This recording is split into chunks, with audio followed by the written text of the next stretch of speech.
Granny used to tell me all the time, sparks when faith and preparation combine. The road been right here all this time, but you gotta look with more than your eyes. And small axe Jesse Ryle representing for I Just Star Mindset, rich forever.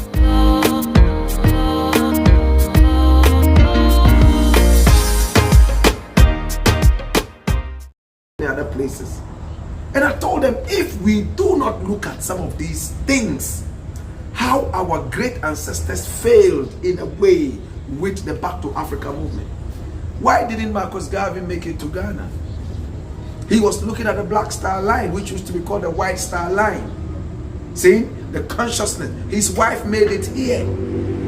Well, one of his wives made it here, and she was even made a queen mother.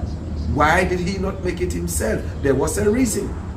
But he was able to send some people here. How about Paul Kofi, who originally was from this part of the land? Long before Marcus Garvey, there was the Back to Africa movement. Chief Sam Charles was also from here. See? From Apaso, right here in the Republic. He also brought some people down. What were the problems he faced? We looked at all this. I broke all down for the understanding of our people. But they were greedy. They were only looking at the economic part, how they could make money. I said we would fail if we do that. Chief Sam Charles failed because he was looking at the economic side as well. Marcus Garvey did his bit, but he also had his shortcomings. You see? Yeah. So in a nutshell, do you think that the year 2018, year of return, you think it has turned out to be a failure? Oh yes, a huge failure. It had its positives, but it was a failure. I mean, how can you want your brethren and sisters to come home from bondage and suppression, to come home, and you are looking at their pockets? How much are you bringing to the country to come and invest?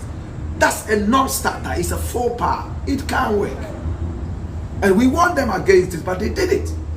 It failed. The great people who came here, where are they? They all went back. All of a sudden, prices of goods in this country skyrocketed. People were charging in dollars, in pounds sterling, because diasporians had entered. They were seeing them as diasporians. They were not seeing them as brethren. They were not seeing them as sisters. They were not seeing them as brothers and sisters who were returning home and therefore needed a big hug. And therefore, we should give them our home. Let them come and be part of us. Share with us what we have. Let's eat together. No. How much are you bringing home? How much are you coming to invest here? A piece of land here costs that. And if the piece of land even costs $2, they will tell you it's $20.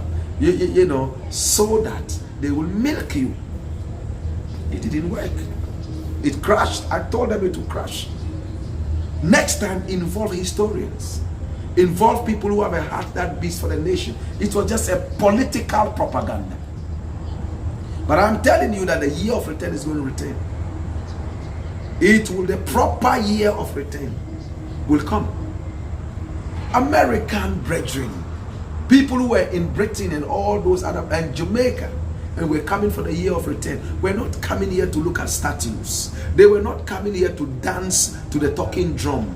They were not coming here as tourists. They were coming here as returnees, repatriates.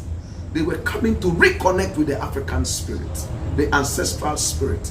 They were not coming here for business. The business was a bonus. They were not coming here to look at the buildings. They were coming here to connect. So we should have made it possible for them to connect and connect properly. But we were greedy. We were looking for their deep pockets. And when they came and realized it, a lot of them ran back. The few who tried to stay, sold everything they had to return home. They had to go back. And it happened in the days of Chief Charles. A lot of them returned after they came to Africa. It's sad, my brethren. That's what happened. That's why when I see repatriates, I see people who come from England and America, and they have a heart that beats for Africa. I don't even I don't want them to spend their money. If I have my money, I would like them to, it doesn't mean they are poor. It doesn't mean they don't have the money. It's just a way of saying that, my brethren, we have lost out for so long. Let's catch up right now.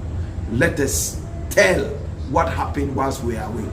It's better than bring money, let's invest here. Bring money now.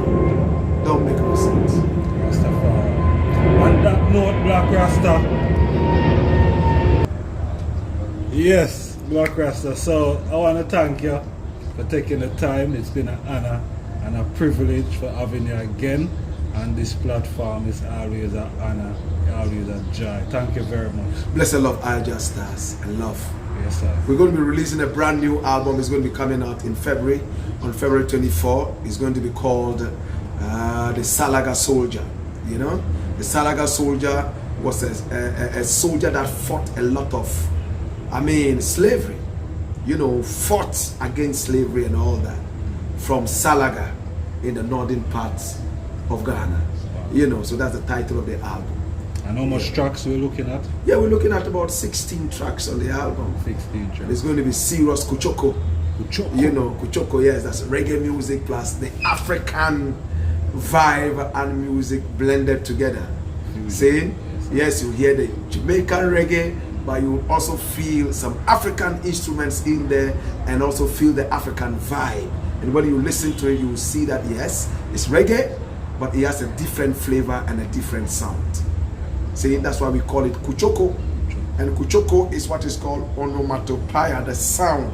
When we listen to original reggae music from Jamaica, you hear that sound, Kuchoko, Kuchoko, Kuchoko, Kuchoko, Kuchoko, or Inyaka, Inyaka, Inyaka, Inyaka. So I just decided to call it Kuchoko, to give it that energy, yeah, Kuchoko. That's all right. And on the note of reggae, I know we're sealing up, but do you think that reggae is an origin of Africa, or it's just a Jamaican thing because it was birthed in Jamaica? The Senegalese have a saying that I love. It's a proverb. It says, le séjour dans l'eau ne transforme pas un tronc d'arbre en crocodile. It means, no matter how long a piece of wood stays in water, it never becomes a crocodile. You've come to take my African people out of Africa. You go and dump them in Jamaica. And you want me to give them a different name. The Africans. If reggae music was created by black people in Jamaica, they are Africans. Why should I call them Jamaicans? So what? I know there are Chinese and Indians in Jamaica. They are not Africans. But the black people in Jamaica are Africans. And reggae music played a very important role in, African teacher by Burning Spear. You listen to culture, he tells you, I'm humble African. What else do you want to hear? From you're a black man, you're African. You're African, that's what Pt4 said as well. So I don't even want to encourage the energy of Jamaica. It's Africa. Thank you very much. And we shall seal it right there, Black Rasta. Blessed Lord. Manners and respect, and give thanks again. Peace and love. My love.